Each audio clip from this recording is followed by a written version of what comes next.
Bonjour à tous, je suis avec Clara qui va nous présenter sa pièce en 1 minute. Mmh. Je dois prendre le micro. Oui. Donc face caméra. OK. Bonjour à tous. Donc moi je m'appelle Clara Sadoun, je suis l'autrice de la pièce Tiange et la Lune qu'on joue tous les jours au Théâtre du Rempart à 18h. Donc Tiange et la Lune, c'est une pièce qui est inspirée d'un mythe chinois. C'est le mythe de Tiange, la déesse de la Lune. Moi, j'ai vécu en Chine pendant un peu plus d'1 an. J'ai adoré le mythe de Tiange, donc je l'ai réadapté et j'en ai fait, c'est ce qu'on me dit souvent, un peu un Miyazaki, un mélange entre Miyazaki et Alice au pays des merveilles au théâtre. Très rapidement, Tiange et la Lune raconte l'histoire de la déesse Tiange qui tombe amoureuse d'un astronaute qui s'appelle Hui. Elle le suit et elle se retrouve coincée sur Terre. Et comme toute personne sur Terre, elle se met à vieillir pour la première fois. Un jour, un empereur qui ressemble beaucoup à Elon Musk, qui est obsédé par l'éternelle jeunesse, l'enferme. Alors elle décide de s'enfuir et de remonter sur la Lune par ses propres moyens. Et en chemin, elle rencontre plein de créatures complètement loufoques qui ont chacune un rapport au temps qui est très différent. Donc c'est une pièce qui est très drôle parce qu'on casse les codes du jeu, on va dans un jeu très marqué, un peu à la Tim Burton, on s'éclate sur scène, il y a un rythme effréné et puis c'est très poétique puisque ça parle de notre rapport au temps dans un monde qui n'arrive pas du tout à ralentir, notre rapport aussi à l'acceptation, à la vieillesse. On a un musicien qui joue et qui compose en live avec nous au plateau, qui improvisait quand nous on improvisait, donc il y a un dialogue entre le jeu et la musique qui est constant. Des projections d'animation qui sont faites par Emma, qui joue Cheng, des ombres chinoises. Donc c'est vraiment un petit dessin animé au théâtre. Voilà, c'est pour petits et grands, on rit, on pleure. Merci. Alors, vous êtes autrice, Oui. comédienne. D'où vous est venue l'inspiration? Vous nous avez parlé d'un an en Chine, peut-être développer Oui, d'autres choses. alors, donc moi, j'ai effectivement, donc je suis partie en échange universitaire, en Chine et j'ai fait un voyage qui a, pour moi, marqué vraiment ma vie. C'est un voyage dans le Yunnan. Le Yunnan, c'est les chaînes de montagnes, qui font face au Tibet, et on avait un guide qui, nous a beaucoup parlé, de beaucoup raconté des mythes et notamment celui de Chang'e et un jour, on venait de passer 4 jours à marcher, dans la montagne et il me montre, la lune et il me dit: «Est-ce que tu vois quelque chose bouger?» Et donc je regarde et je dis: «Bah non». Il me dit: «Est-ce que tu es sûr?» Et il nous faisait beaucoup des blagues, donc je lui disais: «Bah non, je vois rien bouger, arrête de te foutre de moi» et cetera. Il me dit: «Si, si, regarde, regarde». Et donc en fait, au bout d'un moment, évidemment, mon imagination a commencé à s'activer et j'ai vu quelque chose bouger, mais parce que c'est mon imagination. Et il m'a dit: «Eh bah, c'est Tianghe, la déesse de la lune». Voilà. Et il m'a raconté le mythe original qui date de plus de 3000 ans, voilà, qui n'est pas tout à fait, le même que celle de l'histoire, que j'ai écrite, mais qui est très beau et j'ai adoré le mythe. Peut-être que je peux te le raconter si tu veux, Oui. rapidement? Ouais. Donc en fait, le mythe, il y a beaucoup de versions différentes parce que c'est un mythe qui est tellement ancien qu'il y a eu plein de versions. Mais la version la plus connue, on va dire, très rapidement, c'est celle-ci. Donc c'est Chang'e et Hui, c'est un couple de dieux, qui vivent donc dans les cieux et un jour, il y a 10 soleils qui se sont alignés pour brûler la terre.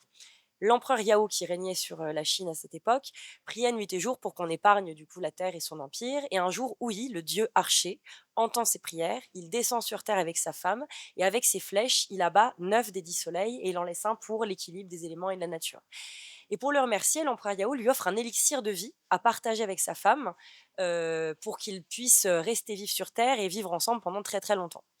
Et oui, donc elle devient un peu le bras droit, j'imagine, de l'empereur Yao. Il continue de terrasser les monstres sur terre, mais Chang'e, elle, reste et elle se voit vieillir, elle, pour la première fois et elle commence à angoisser. Et un jour, elle est tellement, inquiète qu'elle décide de boire toute la fiole d'élixir de vie toute seule et elle devient tellement légère qu'elle s'envole sur la lune et elle reste coincée sur la lune à tout jamais. C'est le mythe, il y en a plein d'autres versions. Et moi, j'ai adoré ce mythe parce que, il m'a parlé, notamment puisque quand j'ai écrit Chang'e, j'avais 27-28 ans, je m'approchais de la trentaine et forcément quand on est une femme, s'approcher de la trentaine, c'est pas tout à fait pareil qu'un homme. On a tous évidemment la peur panique de la mort, ça ne change pas, ça reste l'histoire de l'humanité, mais les femmes, ont quelque chose quand même qui s'appelle l'horloge biologique qui nous porte à avoir une angoisse, plus forte que les hommes vis-à-vis de notre âge. Et cette angoisse, je l'ai eue pour la première fois et beaucoup de mes copines autour de moi commençaient à me dire, «Ah tiens, je vais me faire congeler mes ovocytes» et je me dis: «Mais qu'est-ce que c'est que ça? Ça a l'air affreux» et en fait, elles m'ont expliqué ce que c'était quoi, parce qu'on est dans un monde aujourd'hui, où, bah, nous sommes de plus en plus jeunes, de plus en plus tard. Les femmes, ont des carrières et elles travaillent tard et elles ont pas forcément envie d'avoir des enfants tout de suite et donc elles se mettent à congeler leurs œufs, voilà, globalement et moi, je trouvais ça affreux comme moyen de faire et puis ça a commencé à travailler dans mon esprit et je me disais: «Tiens, c'est marrant, ça me rappelle Cheng parce que c'est cette femme qui a bien plus peur de qui se voit vieillir plus vite que son mari, qui lui ne regarde pas vraiment, le temps passer, quoi et donc je me suis dit que je voulais vraiment essayer d'apporter ça au théâtre et voilà, c'est venu comme ça, Cheng. Pourquoi, Avignon? Pourquoi le festival d'Avignon, pour, raconter, cette histoire? Comment est-ce que c'est la première année? Comment vous y êtes arrivé Alors c'est pas la première année, on a joué l'année dernière, Mmh. une autre version, c'était une première version qu'on avait faite, qui parle beaucoup plus de ce que je viens de vous raconter là et on a eu beaucoup de succès. Les gens ont vraiment aimé, des un public s'est énormément reconnu dans le message et donc on s'est dit qu'on voulait continuer et on a profité de cette année de transition où on a aussi une équipe qui a pas mal changé, qui a pas mal bougé pour des raisons professionnelles et cetera et donc moi on et aussi on a été finaliste de Nanterre-sur-Seine, qui est un assez gros festival à Paris Mmh. et moi j'ai profité de tout ça pour repartir en écriture parce que je sentais que j'étais encore un petit peu trop proche du mythe et que je voulais vraiment essayer d'en faire une histoire à moi avec, plus de dramaturgie et un petit peu moins de je raconte un mythe qui existe déjà. Donc je suis repartie en écriture et j'ai fait énormément d'écriture plateau. Et ce qui a été fabuleux dans cette année de création, c'est que nous avons rencontré notre musicien qui s'appelle Octave Bessénier, qui est un improvisateur absolument extraordinaire et nous avons, donc moi je leur donnais des situations. Déjà je voulais exploiter le lieu de la lune. Pourquoi? Parce que la lune, pour moi, c'est déjà, j'ai toujours été très attachée à la lune. Je crois que le premier mot que j'ai dit dans ma vie était, Nanune, qui voulait dire la lune et surtout, moi, je suis quelqu'un quand même d'assez rêveur, et depuis que je suis minuscule, on me dit: «Ah bah, Clara, elle est dans la lune». Donc c'est la lune, pour moi, c'est un symbole, assez important. Et je voulais exploiter ce lieu-là, qui est la Lune, parce que pour moi, c'est un mélange, la Lune, entre c'est le lieu du rêve. C'est le lieu où on a cet espace de liberté, où on peut rêver. C'est un espace où on est en apesanteur, donc aussi où l'emprise du temps n'est pas, il n'y a pas la gravité. On flotte et donc il n'y a pas d'emprise du temps. Et donc, la Lune, j'imaginais que c'était un peu le lieu de l'enfance, le lieu de l'imaginaire et le lieu de la mort. Voilà. Et je me suis dit que je voulais créer aussi une créature pour Cheng pas simplement en faire comme dans l'ancienne version, elle était très bien, mais c'était une fille plus terre à terre et qui finalement était plus ma voix. Moi, là, je voulais vraiment en faire une créature qui parle à tout le monde. Et avec Emma, qui est donc qui joue Cheng qui est ma meilleure amie, qui a fait toutes les animations de la pièce aussi, puisqu'elle est animatrice graphique et elle fait un travail fabuleux. On a fait du clown ensemble et on a essayé de chercher une créature qui, heu, n'existe pas et qui en même temps parle à tout le monde. Donc ça a été un travail de recherche immense et Emma fait un travail fabuleux. Et en fait, on s'est posé la question, on s'est dit: «Qu'est-ce que serait une jeune femme qui n'aurait jamais eu à subir l'angoisse du temps?» Et bah, ce serait Cheng. C'est-à-dire que Cheng, c'est notre enfant intérieur à tous. C'est-à-dire nous, Emma est une jeune femme, enfin je veux dire, elle a 28 ans, donc c'est pas voilà. Donc elle a une enveloppe corporelle celle d'une jeune femme, mais c'est une enfant qui n'est pas vraiment non plus une enfant. En fait, c'est une adulte qui n'a jamais subi la pression du temps. Et en fait, on serait tous comme ça. Et donc elle a cette espèce de capacité qu'ont les enfants à habiter pleinement le temps, Cheng. C'est-à-dire vraiment hem à s'émerveiller de tout, à regarder beaucoup les gens et surtout à être très poreuse à ce qui se passe. Donc elle habite le temps comme les enfants et comme d'ailleurs aussi les vieillards, je trouve. C'est-à-dire cette capacité à étirer le temps, et à, faire, par exemple, je sais pas, plusieurs heures, on dirait qu'il s'est passé, simplement 5 minutes, tellement tout est émerveillement, quoi. Et donc on a cherché vraiment cette créature-là et c'est pour ça qu'on est reparti à Avignon avec cette version, puisqu'on l'a jouée au théâtre du Guichet Montparnasse à Paris avant d'aller à Avignon. On a eu beaucoup de succès aussi. Les gens, rient et pleurent globalement, les gens se reconnaissent tous dans cette histoire et donc là, à Avignon, on est reparti avec cette version, et voilà et là, on a eu des belles dates. On a fait presque complet tous les jours, les gens enfin, en fait, les petits et les grands se reconnaissent vraiment dans cette histoire. Par quels moyens vous arrivez à transmettre, ces questionnements?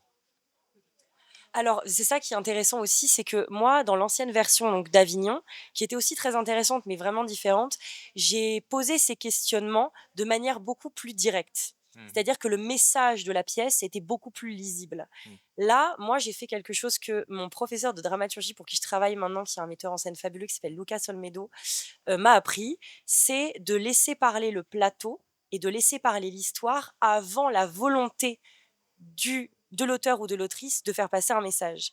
Et donc mon message, il était très clair puisqu'on avait quand même fait un Avignon précédemment, mais là, j'ai voulu vraiment faire parler le plateau et donc l'histoire a pris beaucoup plus le pas sur le message. Le message est là, mais il est beaucoup plus camouflé et dissimulé et l'histoire, grâce au plateau, parce qu'on a fait beaucoup d'écriture plateau, a vraiment grandi et a pris le pas sur la volonté de l'autrice de montrer un message. Et là, ce message qui est celui de c'est celui-ci en fait. On préfère vivre quelques temps qui sont délicieux et qui pourraient être, on va dire, une goutte d'éternité, plutôt que de vivre très longtemps, voire même indéfiniment, jusqu'à ne plus vivre du tout. C'est par exemple l'empereur Yao, je l'assimile un peu à Elon Musk, il a cette volonté maladive de rallonger son temps de vie, au point où il ne vit plus du tout. Alors que Cheng c'est le contraire, c'est une enfant intérieure, et elle vit une histoire d'amour avec Oui, bon, là, je vais spoiler, mais je sais pas si je spoil.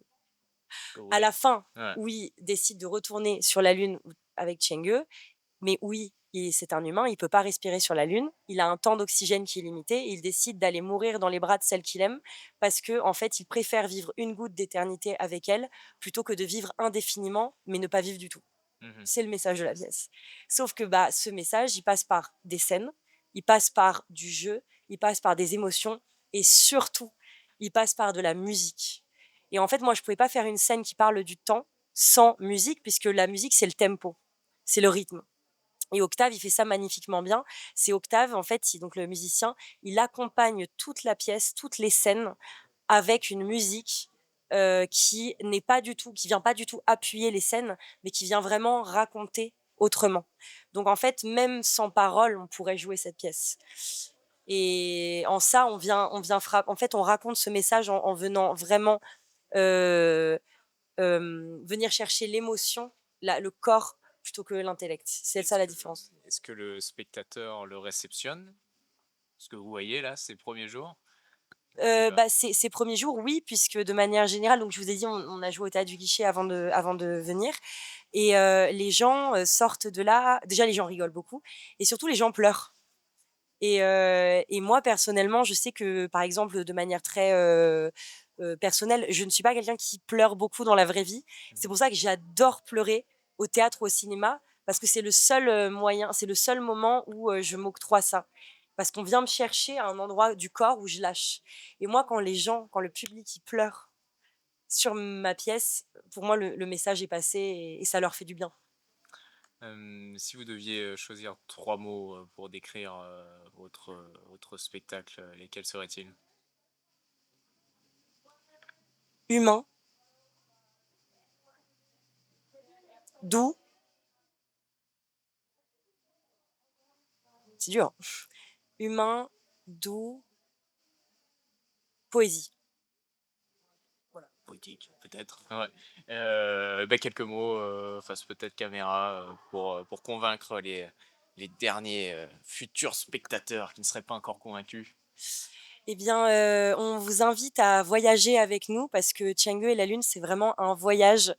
C'est une petite bulle hors du temps, c'est complètement immersif. C'est un petit dessin animé au théâtre. Ça plaît vraiment aux petits et grands. On rit, on pleure et nous, on serait ravis de pouvoir vous embarquer avec nous dans cette aventure. Merci beaucoup. Merci.